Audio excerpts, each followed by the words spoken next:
¿Cómo estábamos nosotros cuando el Señor nos alcanzó? ¿En qué condición estábamos nosotros? ¿Quiénes éramos en esta vida? ¿Quiénes éramos en este mundo? La mayoría de nosotros que hoy estamos en Cristo, el enemigo había hecho estragos en nuestra vida. El enemigo nos había prácticamente despedazado, destrozado. La Biblia dice que Cristo nos dio vida a usted y a mí cuando estábamos muertos en delitos y pecados. Por eso creo también que, como decía el apóstol Pablo, a sabios y a no sabios, a griegos y a no griegos soy deudor.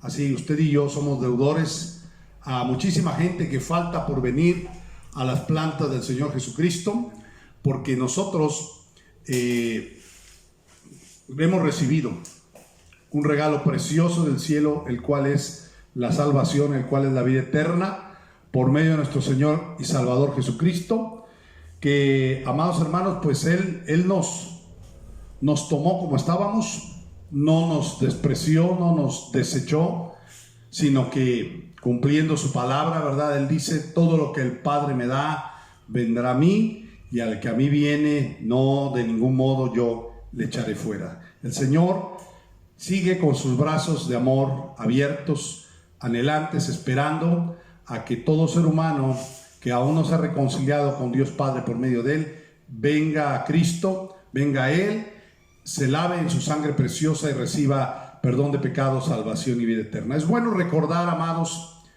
yo iba a decir de vez en cuando, pero yo creo que diariamente es bueno recordar quién era yo.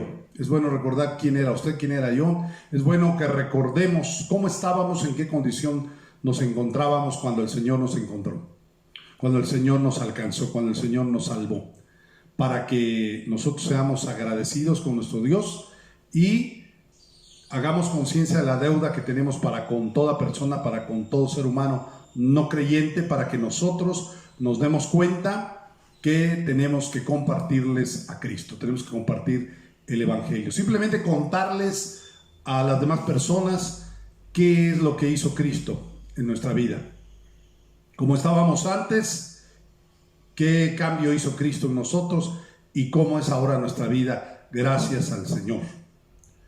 Mucha gente dice, yo no me puedo memorizar la Biblia. No es necesario. Usted y yo podemos tomar el ejemplo de ese joven que había sido ciego de nacimiento, que relata la Biblia en Juan capítulo 9, usted puede leerlo después ahí, en la escritura, que cuando los fariseos y los líderes religiosos de aquel tiempo vinieron a preguntarle, a cuestionarle acerca del Señor Jesucristo, dice la bendita palabra que le preguntaron, ¿verdad? Que cómo es que él había sido sano, si para ellos Jesucristo es pecador, y él les dijo, si es pecador o no, no lo sé, yo no sé, yo una cosa sé, que antes era ciego, pero ahora veo. Yo creo que cualquiera de nosotros podemos dar un testimonio como ese.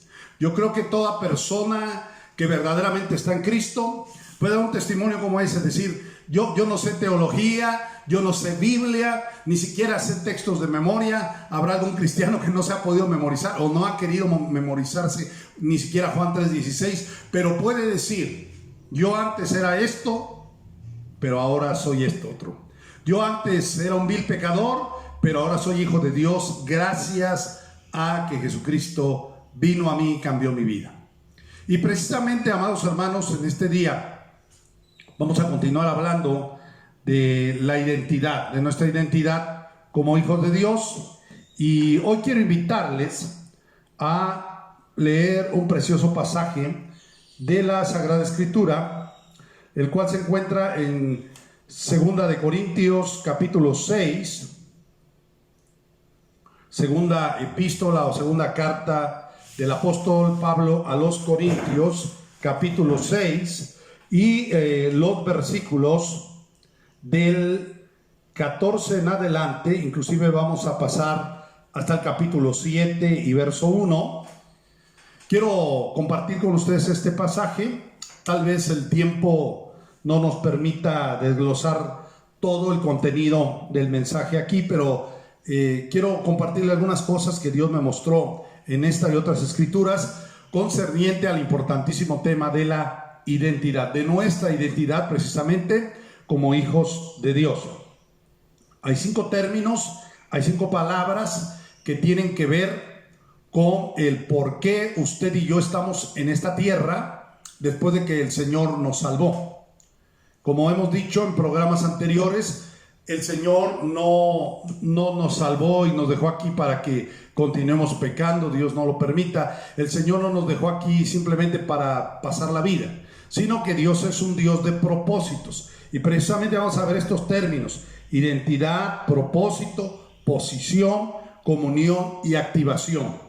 Cada uno de estos vocablos, cada uno de estos temas son muy extensos y estamos desentrañando bíblicamente parte del profundo significado de identidad, de lo que es nuestra identidad en Cristo Jesús, lo que es nuestra identidad en Dios, lo que es nuestra identidad como hijos e hijas de Dios. Así que en esta mañana vamos a leer, si usted tiene su Biblia, 2 de Corintios capítulo 6, del verso 14 en adelante, que dice de la siguiente manera: no os unáis en yugo desigual con los incrédulos, porque ¿qué compañerismo tiene la justicia con la injusticia? ¿Y qué comunión la luz con las tinieblas? ¿Y qué concordia Cristo con Belial? ¿O qué parte el creyente con el incrédulo? ¿Y qué acuerdo hay entre el templo de Dios y los ídolos? Porque vosotros sois el templo del Dios viviente. Como Dios dijo: habitaré y andaré entre ellos, y seré su Dios, y ellos serán mi pueblo. Por lo cual, salid de en medio de ellos y apartaos, dice el Señor. Y no toquéis lo inmundo, y yo recibiré y seré para vosotros por padre, y vosotros me seréis hijos e hijas, dice el Señor Todopoderoso. Así que, amados, puesto que tenemos tales promesas, limpiémonos de toda contaminación de carne y de espíritu, perfeccionando la santidad en el temor de Dios. Con base en este pasaje, quiero continuar hablando a ustedes sobre este importantísimo tema de nuestra identidad como hijos de Dios. En el programa pasado, en el mensaje del domingo anterior, compartí con ustedes que podemos enfocar nuestra identidad como hijos de Dios desde la eternidad, es decir, desde este polémico tema, pero hay evidencia bíblica, ¿verdad?, de la preexistencia. Usted y yo, de acuerdo a ciertas escrituras que hemos visto, por ejemplo en Hebreos 2:14, ¿verdad?, dice que los hijos participaron de carne y sangre, es decir, usted y yo en el espíritu ya éramos hijos de Dios, vinimos a este mundo solamente a cumplir una misión, vinimos a este mundo por orden del Padre Celestial, pero ya éramos en nuestro espíritu hijos de Dios. También vemos que en el tiempo nos convertimos en hijos de Dios cuando recibimos a Cristo en nuestro corazón como Señor y Salvador. Es lo que nos dice la Biblia puntualmente en Juan 1:12: a todos los que le recibieron, a los que creen en su nombre, les dio potestad, les dio derecho, autoridad de ser hechos hijos de Dios.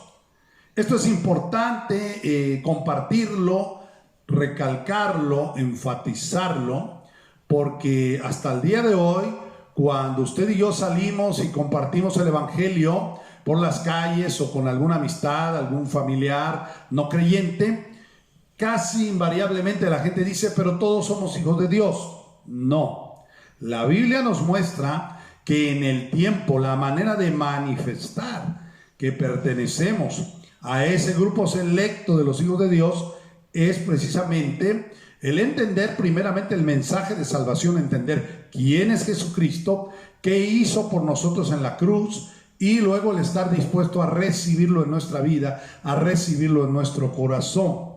Y bueno, frecuentemente también usamos Apocalipsis 3:20, que aunque exegéticamente es un texto en donde Cristo le habla a su iglesia, pero ha sido utilizado y con eficacia para evangelizar a mucha gente. Cristo hace la invitación en Apocalipsis 3:20 y dice: he aquí yo estoy a la puerta y llamo. Si alguno oye mi voz y abre la puerta, entraré a él, cenaré con él y él conmigo.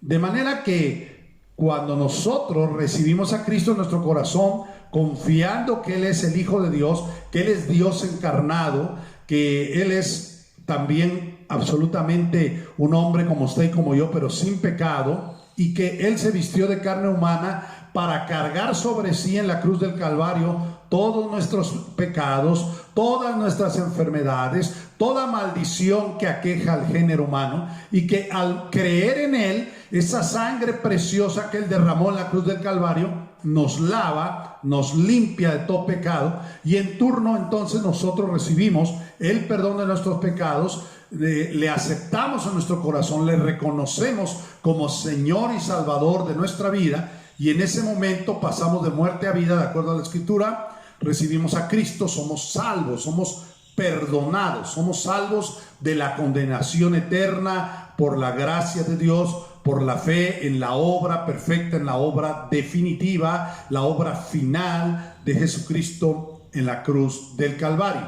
Ahora bien, cuando nosotros hacemos esa decisión consciente de aceptar al Hijo de Dios en nuestro corazón, es cuando recién venimos a ser hechos hijos de Dios, de acuerdo a la palabra.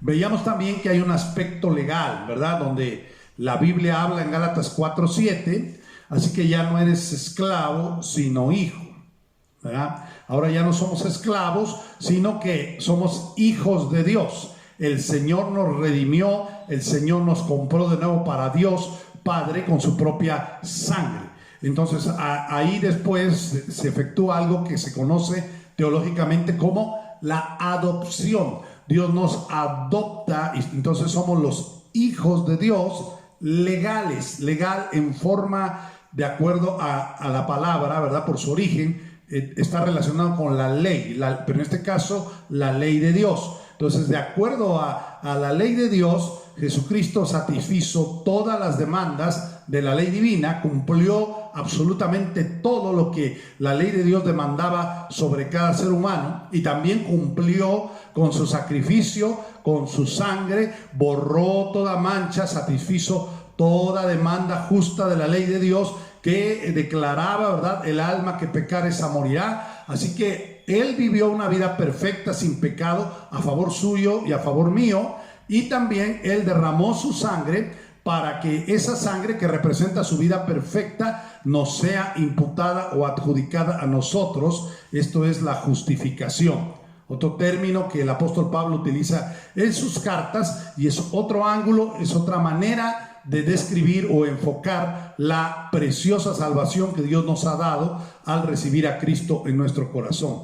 Entonces, somos salvos en el tiempo, venimos a ser hijos de Dios en el tiempo al recibir a Cristo, y somos adoptados también en este espacio-tiempo, ¿verdad? Como seres humanos, como seres finitos, venimos a conocer a Dios y a ser hechos hijos de Dios, convertirnos en hijos de Dios por medio de la gracia de Dios. Somos adoptados. Dice Efesios 1:6 que somos aceptos en el amado. Muy bien, quiero hablar en esta mañana sobre qué significa ser hijo de Dios. Quiero llamar rápidamente su atención a algunas cosas interesantes en este pasaje que acabamos de leer. Tal vez no me dé tiempo, como decía al inicio, de profundizar en todo, pero quiero que usted vea en este pasaje, que creo que es conocido por algunos de nosotros. Pablo enseña a la iglesia de Corinto el hecho, y más bien es una orden, más que un consejo, ¿verdad? No os unáis, una orden apostólica, pero de parte de Dios, no os unáis en yugo desigual con los incrédulos. Y a partir de este mismo verso 14, fíjese cómo Pablo establece una serie de contrastes entre lo que son los incrédulos, los no creyentes, los inconversos. Se oye muy fuerte esa palabra de incrédulos, pero es bíblica, ¿sí? O sea, si usted está en Cristo, usted es un creyente. Pero si usted no ha recibido a Cristo, Dios lo describe como un incrédulo. Entonces, los incrédulos, los inconversos, los no creyentes, ¿verdad?, son totalmente un grupo totalmente distinto, opuesto al grupo de los creyentes. Y Pablo está dando una orden apostólica, está diciendo: no se unan en yugo desigual con los incrédulos. Esto se ha aplicado mayormente al asunto del matrimonio, pero oiga, también tiene que ver con cuestiones de otro tipo de asociaciones, como negocios y etcétera, ¿verdad? Otros asuntos. Hay que orar bien y hay que pensar, echarle coco, como luego les digo, sobre esto. No os unáis en yugo desigual con los incrédulos. Y nos da la razón principal el apóstol Pablo a través, como digo, de una serie de contrastes. Ponga mucha atención. Dice en el mismo verso 14: porque qué compañerismo tiene la justicia con la injusticia. Mire bien, aquí Pablo describe a los hijos de Dios como la justicia. ¿Qué compañerismo tiene la justicia con la injusticia? En la mente de Pablo, todos los creyentes, y él lo repite en esta misma carta de 2 de Corintios 5, ¿verdad? Más bien lo dijo anteriormente en el verso 21, al final del capítulo 5.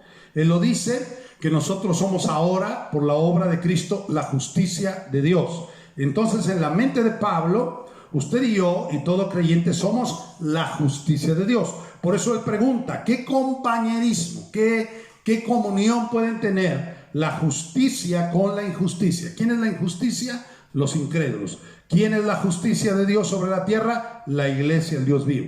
Usted y yo, esa es parte de nuestra identidad. Lo declara Pablo, lo declara la Escritura, lo declara el Espíritu Santo. Usted y yo en Cristo Jesús somos ahora la justicia de Dios por la fe. Esto nos vuela la cabeza, pero es por gracia. Es uno de los regalos de Dios que vienen en el paquete de la salvación. Nos ha constituido la justicia de Dios por la obra perfecta de su Hijo Jesucristo en la cruz. Por eso Pablo dice: no te unas en yugo desigual con los incrédulos, porque no hay ningún compañerismo. La respuesta obvia, estas son preguntas retóricas. La respuesta obvia a la pregunta: ¿qué compañerismo tiene la justicia con la injusticia? Absolutamente ninguno. No hay compañerismo entre la justicia y la injusticia. Continúa diciendo el apóstol Pablo: ¿y qué comunión la luz con las tinieblas? Oiga, el Espíritu Santo está diciendo aquí por medio del apóstol Pablo que usted y yo somos luz en oposición a las tinieblas. Todos los creyentes somos luz. Ahí donde usted me está mirando y escuchando, diga ahora mismo: yo soy luz en el Señor, yo soy luz en Jesucristo. Yo no tengo nada que ver con la gente que no conoce a Cristo y que no quiere nada con Cristo. Yo no tengo nada que ver con la gente que practica obras de iniquidad, obras de maldad, obras de pecado. Eso es tinieblas, de acuerdo a la palabra. ¿Qué compañerismo, pregunta Pablo, tiene la justicia con la justicia? La respuesta obvia es ninguno. ¿Qué comunión la luz con las tinieblas? Ninguna comunión. Continúa diciendo, verso 15: ¿y qué concordia o qué acuerdo Cristo con Belial? Uno de los principados, unos príncipes malignos más poderosos, que el Señor lo reprenda. Y lo pone, en este caso, como figura de las fuerzas del mal. ¿Qué concordia hay entre Cristo con Belial? Mire qué precioso. El apóstol Pablo, por revelación del Espíritu Santo, nos coloca a usted y a mí como Cristo mismo. Y como decía Jesús Adrián Romero, ¿verdad?, en un precioso canto: no es como yo. Pero sin embargo, por la gracia, Dios nos coloca en Cristo. Por eso Pablo también dice en varias de sus cartas que la iglesia es el cuerpo de Cristo. Entonces, al ser Cristo nuestra cabeza y al ser nosotros el cuerpo de Cristo, somos parte de Cristo. Y aquí lo vemos. Es un misterio, es algo precioso, es algo indescriptible, inefable. Pero dice: ¿qué concordia tiene Cristo con Belial? El Espíritu Santo, por medio del apóstol Pablo, nos quiere hacer conscientes aquí que parte de nuestra identidad es que somos Cristo mismo sobre la tierra, Cristo caminando otra vez sobre la tierra. Ese es usted y ese soy yo. Somos el cuerpo de Cristo, somos Cristo sobre la tierra. Por lo tanto, no podemos tener compañerismo, no podemos tener comunión, no podemos tener concordia con el enemigo y con sus obras malignas. Que el Señor reprenda al diablo mentiroso. Versículo 15, Pablo sigue diciendo, sigue preguntando: ¿o qué parte el creyente con el incrédulo?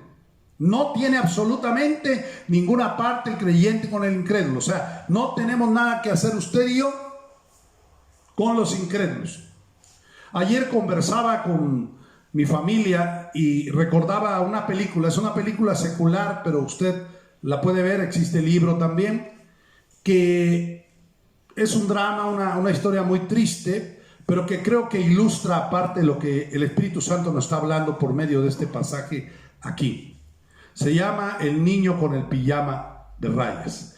En esa historia de los tiempos de la Segunda Guerra Mundial, de los tiempos de los nazis y de Hitler, en concreto le voy a decir qué pasó allí.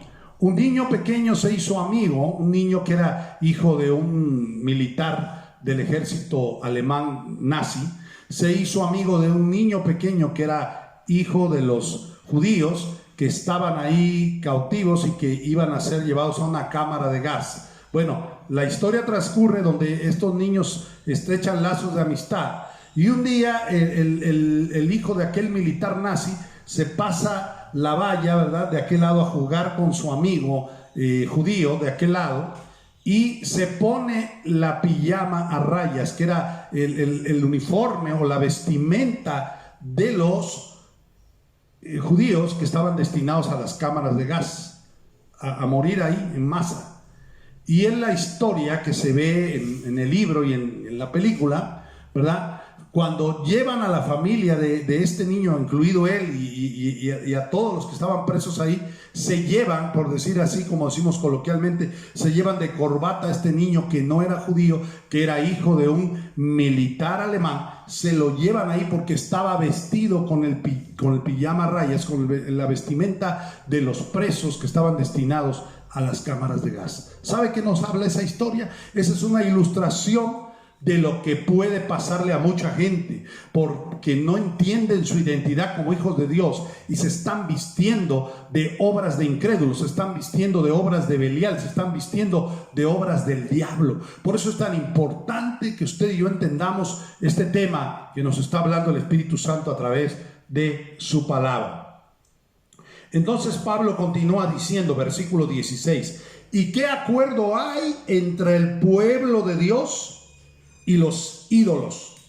¿Qué acuerdo hay? No hay ninguno. Mire cómo le llama el apóstol Pablo, dirigido por el Espíritu Santo de Dios, a los incrédulos. Son los ídolos. ¿Y qué somos usted y yo? Y lo repite la Escritura: somos templo de Dios. Usted no es cualquier persona, usted no es cualquier hijo de vecino, usted es templo de Dios, y colectivamente también formamos parte del templo de Dios, que es la iglesia del Dios viviente sobre esta tierra. Cuando Jesús nos enseñó a orar, ¿verdad?, ahí en Mateo 6 y en Lucas 11, Él habla en una parte y dice: venga tu reino, hágase tu voluntad como en el cielo, así en la tierra.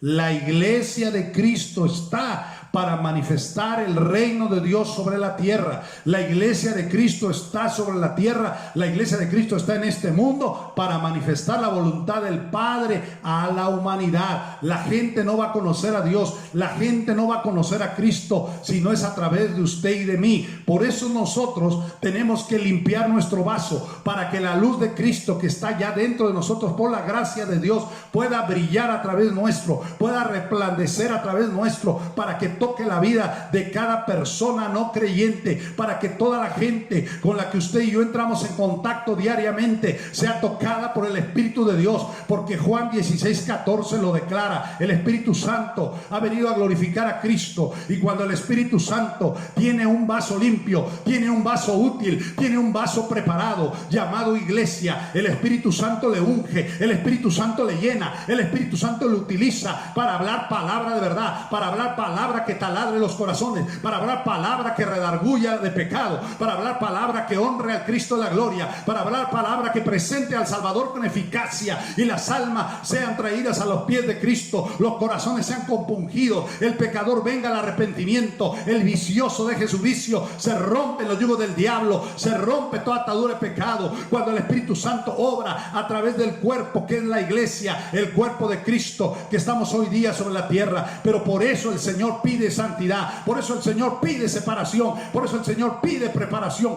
por eso el Señor nos está hablando en esta mañana que para nosotros poder hacer eso, para nosotros cumplir sus propósitos en este tiempo, lo primeritito que usted y yo necesitamos es tener clara nuestra identidad en Dios, tener claro nuestro compromiso con Dios, quiénes somos en Dios, por qué estamos aquí, para qué nos tiene Dios sobre esta tierra, con qué propósito Él nos ha dejado, porque somos ahora los hijos de Dios. La Biblia dice, lo tocamos en el programa anterior, usted y yo somos presagios, señales y presagios en Israel, señales y presagios para el pueblo de Dios que falta por venir, para todos los escogidos, para todos los redimidos, para todos aquellos que todavía se están perdiendo, se están destruyendo, porque no han oído este mensaje, porque no han tenido un encuentro personal con Cristo, porque no han venido un arrepentimiento fiel y verdadero. Pero esta es la hora de que tú y yo nos levantemos. Este es el tiempo que el Espíritu Santo nos llama, nos convoca, toca trompeta, toca clarín, nos levanta para que tú y yo prediquemos la palabra, hablemos la verdad del Evangelio, para que la gente sea salva, la gente entienda que sin Cristo estamos perdidos, la gente entienda que sin Cristo no tenemos nada, pero con Cristo lo tenemos todo, la gente entienda que solo Cristo es la única esperanza, no es la educación es buena, tiene su lugar, pero la educación no va a salvar a nadie, no es la religión, es el Cristo de la gloria, es el Cristo vivo, es el Cristo que se levantó con poder y gloria al tercer día, es el Cristo resucitado, es el Cristo glorificado, que ahora mora en cada creyente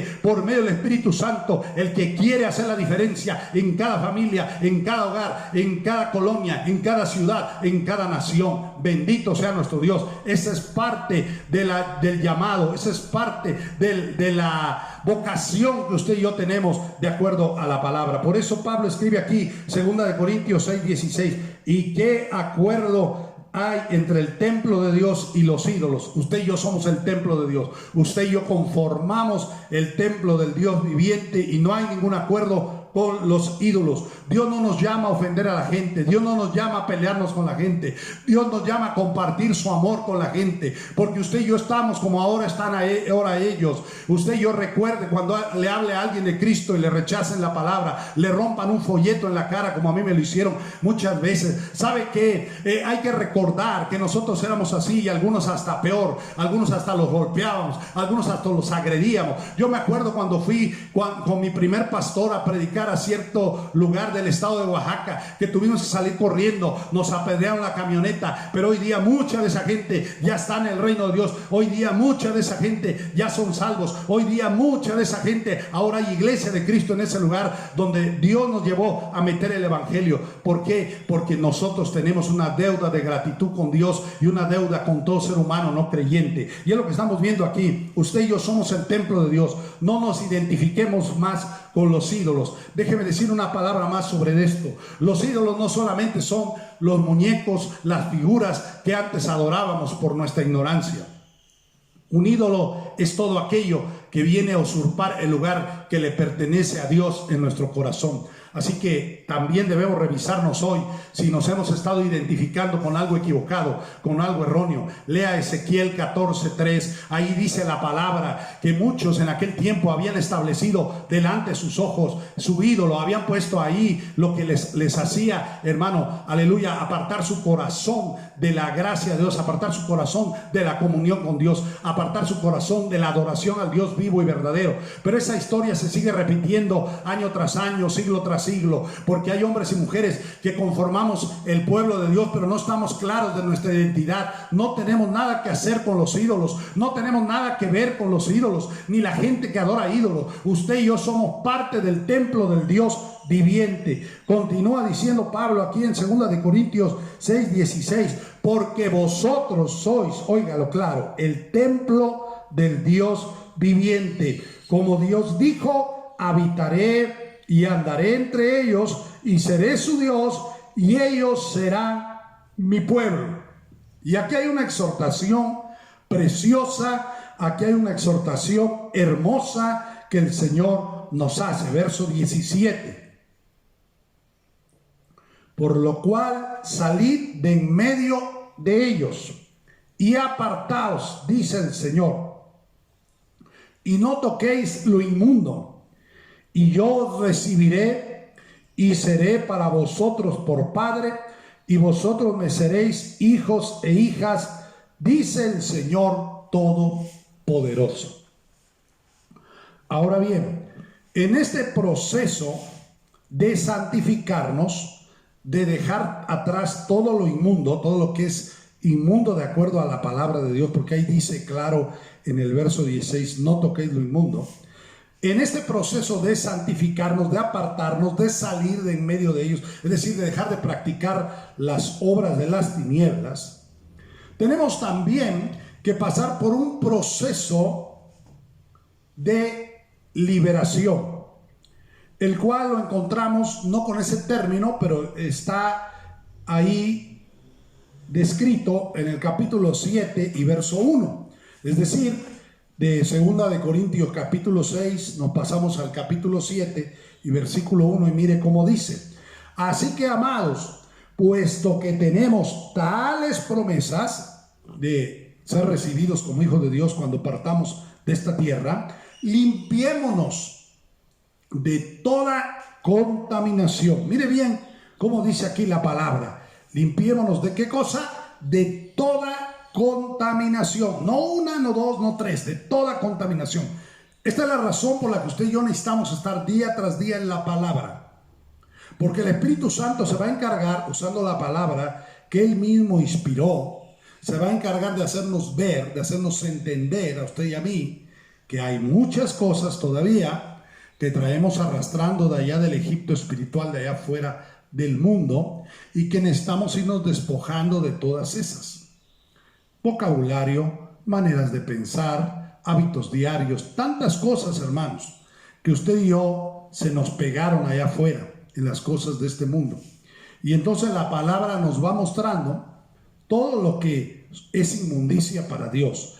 Limpiémonos de toda contaminación de carne y de espíritu, dice el apóstol Pablo. Mire, hay contaminaciones de la carne. Hay cosas que de acuerdo a la palabra nos contaminan. Pero también hay cosas que nos contaminan en espíritu, no solamente en la carne, pero nos contaminan en espíritu.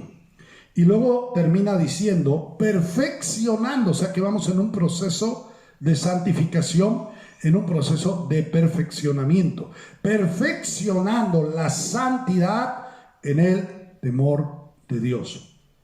Ahora bien, le decía yo a usted, hay cosas ahí escondidas, hay cosas ahí ocultas en nuestra carne y en nuestro espíritu. Por eso Dios ha dotado a su pueblo, a sus hijos, con un don que se llama discernimiento de espíritus y con otro don que se llama palabra de ciencia. A través de estos dos dones principales es como Dios revela, es como Dios le da a conocer a nuestro mentor espiritual, a nuestro padre espiritual o a nosotros mismos ciertos problemas que podemos traer arrastrando, oiga, de nuestro pasado cuando no éramos cristianos.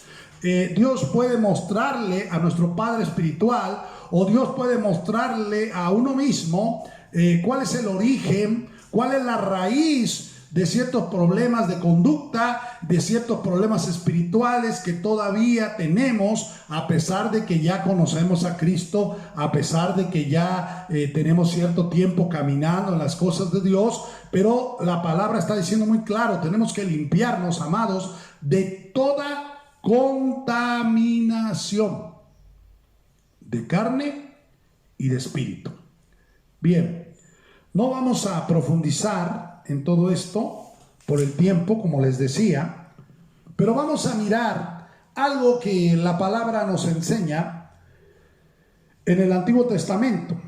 Vamos a ver rápidamente, vamos a ir al libro del profeta Ezequiel, su capítulo 36 y a partir del verso 25, vamos a mirar, hermanos, cómo la palabra aquí está en figura. Nosotros ya lo tenemos en una realidad. Pero acompáñeme, si tiene usted su Biblia por ahí, en Ezequiel 36, 25, vamos a ver cómo la palabra profética por boca de Ezequiel ya anunciaba de qué manera Dios iba a traer a esta tierra, iba a traer, mejor dicho, sobre esta tierra, la realidad de la manifestación de los hijos de Dios, a través precisamente de lo que estamos viendo, de cómo la palabra nos santifica, nos purifica, cómo la palabra de Dios también nos mete en un proceso de liberación, donde el Señor nos va arrancando todas aquellas cosas que se nos pegaron del mundo, todas aquellas formas de pensar erróneas, todas aquellas formas de actuar erróneas, de hablar de manera equivocada. Y entonces vamos a notar aquí en Ezequiel 36, 25 en adelante lo siguiente. Primero el verso 25 dice: esparciré sobre vosotros, note bien, agua limpia. Primeramente, Dios está prometiendo que Él, no ningún ministro, no ningún otro ser humano, sino Él, directamente Dios, dice que esparciría sobre su pueblo agua limpia, tipo y figura de su bendita palabra, como se lo voy a comprobar que el Nuevo Testamento lo dice claro, ¿verdad? Que a eso se refiere. Dice: esparciré sobre vosotros agua limpia. Antes de comprobarle a usted bíblicamente que esto es la palabra, vamos a mirar qué más dice. Verso 25: esparciré sobre vosotros agua limpia y seréis limpiados. Mire qué precioso, qué tremenda promesa nos da Dios, pero tenemos que estar en contacto con su palabra. Mire, esparciré sobre vosotros agua limpia y seréis limpiados, oiga, de todas vuestras inmundicias. Con todo amor y respeto, amada iglesia, amado pueblo de Dios, usted y yo estamos siendo limpiados de todas nuestras inmundicias con la palabra de Dios y por la palabra de Dios. Dios prometió: esparciré sobre vosotros agua limpia y seréis limpiados de todas vuestras inmundicias. Estamos en un proceso de santificación y de liberación, en el cual la palabra de Dios nos está purificando día a día, minuto a minuto, instante a instante. Por eso nosotros tenemos que estar en comunión diaria y personal con nuestro Dios. Tenemos que estar día tras día en la palabra, para que esta palabra termine el Espíritu Santo con ella su obra de purificación, su obra de transformación, su obra de santificación en usted y en mí. Seremos limpiados, Dios promete, de todas nuestras inmundicias. Cuando nos convertimos, cuando vinimos a Cristo, fuimos limpiados de algunas de nuestras inmundicias. Pero Dios está diciendo acá que vamos a ser limpiados absolutamente de todas nuestras inmundicias. Y añade algo interesante aquí que tiene relación con el pasaje que veíamos en 2 de Corintios capítulo 6. Y de todos vuestros ídolos os limpiaré. El Señor promete que nos va a limpiar de todo tipo de idolatría. ¿Sabe por qué? Porque Dios nos quiere solo para Él. Porque Él dice: yo soy tu Dios fuerte y celoso. Él quiere que nosotros le adoremos. Él quiere que nosotros, usted y yo, sus hijos, sus redimidos, su pueblo, le sirvamos solo a Él, le adoremos solo a Él. Por eso Él promete que con su palabra Él nos va a limpiar de todas nuestras inmundicias y de toda idolatría. Alabado sea el nombre del Señor. Él nos va a limpiar de todos nuestros ídolos.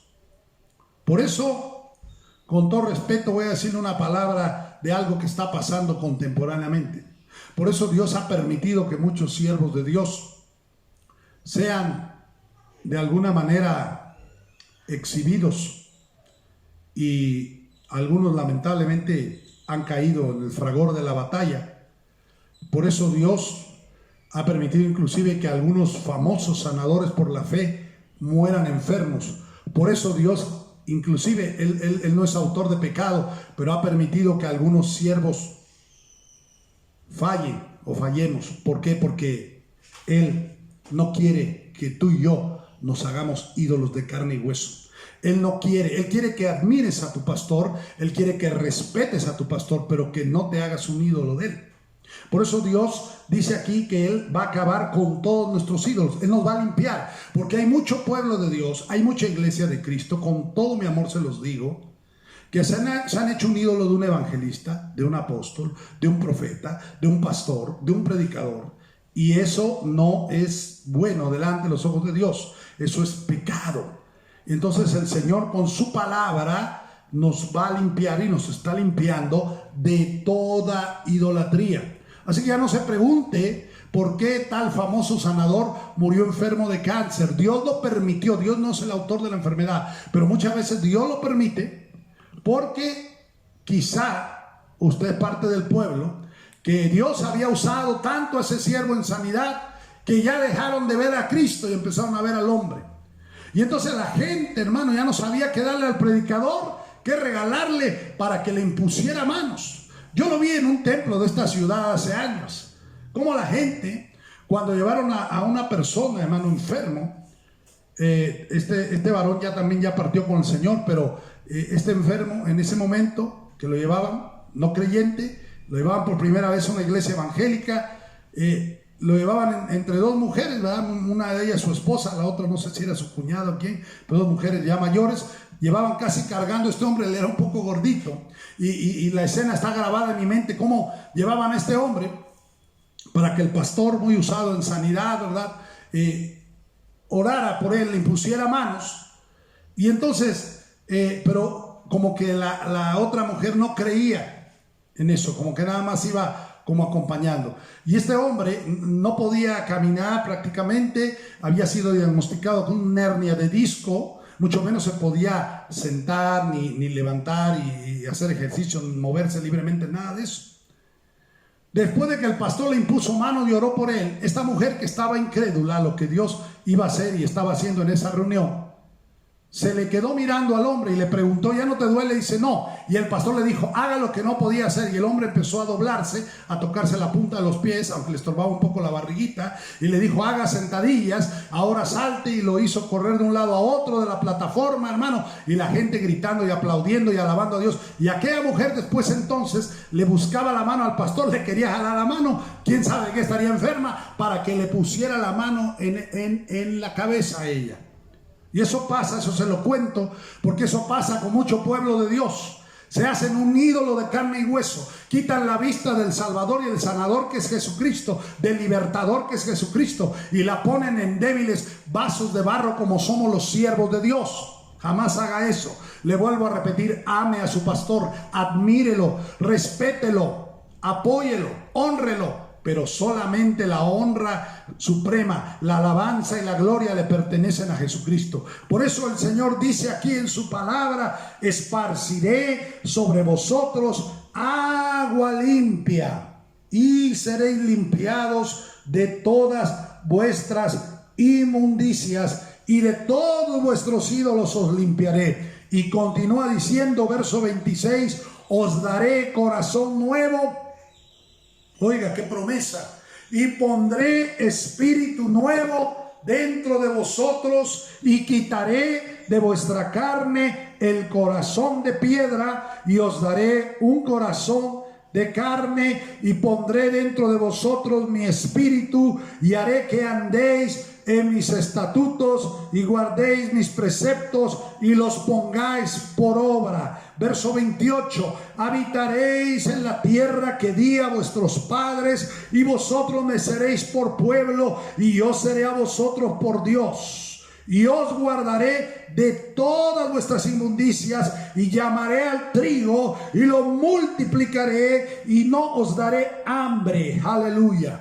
Mire qué preciosas promesas de nuestro Dios. Dios promete que con su palabra Él va a limpiar a su pueblo. Pero como vemos, hermano, en la revelación del Nuevo Testamento, regreso al verso 25. En el próximo programa, con la ayuda de Dios, estaremos desglosando todo lo que aquí nos menciona y mucho más que tengo que compartirles sobre nuestra identidad de hijos. Pero quiero regresar un poquito sobre el verso 25, donde comencé esta lectura, Ezequiel 36, 25. Esto es parte de las bendiciones del nuevo pacto. Y Dios promete que con su palabra, que está simbolizada por el agua limpia, dice: esparciremos sobre vosotros agua limpia, y seréis limpiados de todas vuestras inmundicias, y de todos vuestros ídolos os limpiaré. Ese proceso, mis amados, de santificación, ese proceso de limpieza, de purificación, comienza con algo que la Biblia describe, particularmente el Nuevo Testamento, con una palabra, un término teológico que utiliza el apóstol Pablo en sus cartas. Vamos a ir al Nuevo Testamento, a la epístola del apóstol Pablo a Tito, su capítulo 3 y versículo 5, donde se nos dice, note conmigo por favor, Tito 3, 5, dice lo siguiente, hablando de nuestro Dios. Quizás sea bueno leer con el 4. Dice, verso 4, pero cuando se manifestó la bondad de Dios nuestro Salvador y su amor para con los hombres, nos salvó. Mire, los que ya estamos en Cristo, lo que hizo Dios, nos salvó. No por obras de justicia que nosotros hubiéramos hecho, sino por su misericordia, por el lavamiento, oiga este término, de la regeneración. ¿Qué significa eso? El nuevo nacimiento. Hablaremos más de eso en el próximo programa, se lo prometo. Por el lavamiento de la regeneración y por la renovación en el Espíritu Santo, el cual derramó abundantemente por Jesucristo nuestro Salvador, para que justificados por su gracia, mire esto, viniésemos a ser herederos conforme a la esperanza de la vida eterna. Bendito sea nuestro Dios. Note bien que fuimos lavados en la regeneración, es decir, este proceso de santificación comienza con el milagro y el misterio del nuevo nacimiento. Eso es la regeneración. Usted y yo existimos por generación, pero aquí está hablando de la regeneración. Y entonces eso nos traslada a Juan 1, 12 y 13, donde dice: mas a todos los que le recibieron, atención, a los que creen en su nombre, les dio potestad, les dio derecho, les dio autoridad de ser hechos hijos de Dios, los cuales no son engendrados de carne y de sangre, ni por voluntad de varón, sino de Dios. Es lo mismo que Cristo le dice en Juan capítulo 3 a Nicodemo. Juan 3:6, lo que es nacido de carne, carne es. Eso es generación. Usted y yo existimos sobre esta tierra, somos carne que recibimos por medio de nuestro papá y nuestra mamá. Pero espiritualmente nacimos de arriba, nacimos de nuevo, nacimos de lo alto. Empezó nuestro proceso de santificación cuando fuimos regenerados por el todopoderoso Espíritu Santo de Dios al recibir a Cristo en nuestro corazón. Cuando nos arrepentimos de nuestros pecados y creímos en Cristo para salvación y vida eterna, en tal momento el Espíritu Santo vino a nuestro corazón y efectuó el lavamiento de la regeneración. Nos lavó y nos purificó con su palabra, con su sangre preciosa, y su santa presencia vino a hacer habitación en cada uno de nosotros como creyentes, de tal manera que, como dice Juan, ya no nacemos de carne y de sangre, ni de voluntad de varón como nuestro primer nacimiento, nuestro nacimiento físico, o como Jesús le dijo a Nicodemo, lo que es nacido de la carne, carne es, mas atienda, pero lo que es nacido del Espíritu, Espíritu es. Tú no eres un hombre, una mujer, que eres un vaso de barro nada más. Tú no eres un pedazo de materia teniendo experiencias espirituales. No, no, no. Tú eres un espíritu eterno que habita en este estuche de barro, pero teniendo experiencias espirituales y materiales sobre esta tierra. Pero tú eres un espíritu. Esto solamente es el estuche, esto solamente es la habitación física, material, pero un día tú y yo cerraremos los ojos aquí, los abriremos en la eternidad. Y es tan importante que tú definas hoy día tu identidad y definas con ello tu destino eterno. Si estás en Cristo, tienes vida eterna. Si no tienes a Cristo, no tienes nada y vas camino a la destrucción eterna. Pero Dios no quiere eso. El Hijo de Dios quiere salvarte hoy. Amigo que me estás escuchando, amigo que me estás mirando, hermano, hermana que no estás seguro de tu salvación, ahí donde estás, ora conmigo. Dile, repite estas palabras conmigo ahí. Dile al Señor: Señor Jesús, en esta hora yo creo en ti. Creo a tu palabra, me arrepiento de todo pecado, de todo lo malo que he hecho en el pasado. Te abro la puerta de mi corazón, Señor Jesucristo. Entra en mi corazón, salva mi alma, cambia mi vida. Haz de mí la persona que tú quieres que yo sea. Y con tu ayuda yo te seguiré, yo te serviré todos los días de mi vida. Señor Jesús, yo me arrepiento de todos mis pecados, de mi estilo de vida. Hoy lo dejo atrás. Hoy con tu ayuda viviré una vida diferente. Me guiaré por lo que dice tu bendita palabra. Dejaré que tu Espíritu Santo me guíe a la obediencia y a la santidad cada día. Señor Jesús, gracias por venir a morar en mi corazón. Gracias por perdonarme y salvarme. Recibo tu amor, recibo tu paz, recibo tu perdón, recibo el milagro del nuevo nacimiento por la fe. Gracias, Señor Jesús. Te acepto como mi Señor y mi Salvador. Acéptame tú como tu hijo, como tu hija. Si usted hizo esta oración con toda fe y sinceridad, de acuerdo a la palabra, usted ahora ha pasado de muerte a vida. El milagro del nuevo nacimiento se ha efectuado.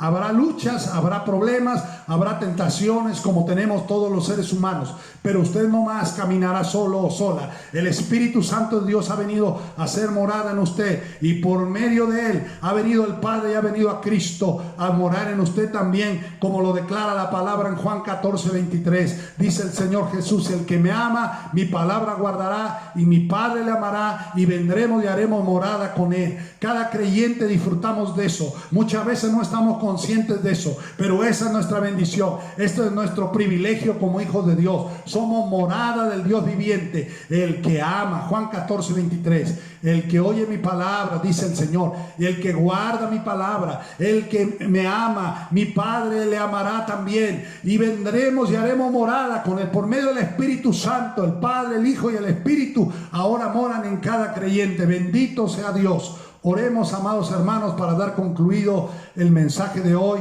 Sígase gozando en la presencia de Dios y repase las escrituras que le hemos compartido en este día. Padre bueno, te doy gracias por todos los hermanos y hermanas que estuvieron conectados recibiendo esta palabra este día, y los que verán posteriormente esta transmisión. Les bendigo en el nombre de nuestro Señor y Salvador Jesucristo. Declaro que tú haces una obra poderosa en cada persona que no era salva. Hoy viene a los pies de Cristo. Declaro que cada hermano, cada hermana que estaban titubeantes, que no estaban seguros de su salvación, hoy son afirmados en la fe. Declaro, Señor, que todos los descarriados vuelven al hogar a partir de este día. Declaro, Padre, que todo enfermo es sanado, no solamente los de COVID-19, pero cada persona que vea esta transmisión va a recibir el impacto de tu palabra, va a recibir la unción salvadora, santificadora, sanadora y libertadora de tu palabra y de tu Espíritu Santo, por Jesucristo, por la sangre del Cordero. Hoy declaro milagros sobrenaturales. El mayor milagro, el nuevo nacimiento, y milagros de sanidad y liberación